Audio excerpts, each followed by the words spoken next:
My family drama experiences can be summed up in 2 words. My mother. Here's one story. My mother was a single mom, had various boyfriends, one husband, hanging around, drug addict, alcoholic, all that exciting stuff. When I was 13, we were living in a room in this house way out in the desert. My older sister was 16 and had already moved in with friends. I'm not sure why, but for some reason we had to leave the place we lived in prior, so my mom rented us this room to share, with most of our stuff in storage. I didn't know the man we lived with. I think his name was Mike, but I could be wrong. My mom pretty much just came up to me one day and said, "We're moving." And that was that. Anyway, after we had been there about a week or so, I was home one day and my mom was laying on the couch in our room and she seemed to be slipping in and out of consciousness. I kept trying to wake her up, but she was completely out of it, so I went to go call an ambulance.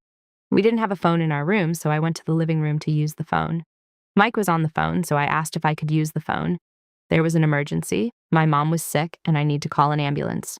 He ignored me at first and then got annoyed with me, wouldn't let me use the phone. So I took off on foot down to the nearest grocery store, probably the equivalent of several city blocks, and used the payphone.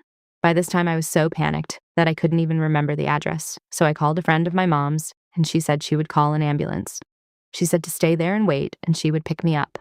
By the time she came to pick me up, the ambulance had already come to take my mom to the hospital.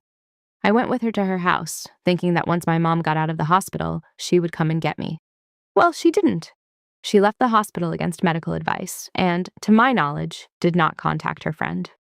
To this day, I honestly don't know what was wrong with her.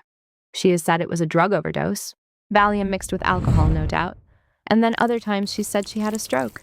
She lies all the time, and she's crazier than a loon, so I'm sure I'll never know the truth.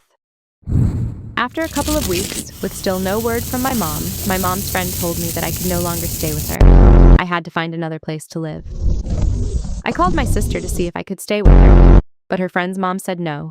She already had 2 kids, and plus my sister, so she had no room for me. My sister contacted my aunt and uncle, who I hadn't seen/spoken to in probably a year or more, due to my mother and some other dramatics, I'm sure. They agreed to let me stay with them. I moved in with them with nothing but the clothes I was wearing, plus one duffel bag of things. A few clothes, some cassette tapes, stuff like that. After staying with them for a few days, they offered to adopt me, and I agreed since I didn't really know what else to do. Finally, after about a month, my mother surfaced. I sat in my cousin's room and waited to find out where I would be living next. I could hear my mother and my uncle yelling at each other, and eventually my mom came into the room and started telling me to pack my shit and get in the car. We were leaving. My uncle came after her, yelling, and I just sort of freaked. I ran out into the backyard to get away from them.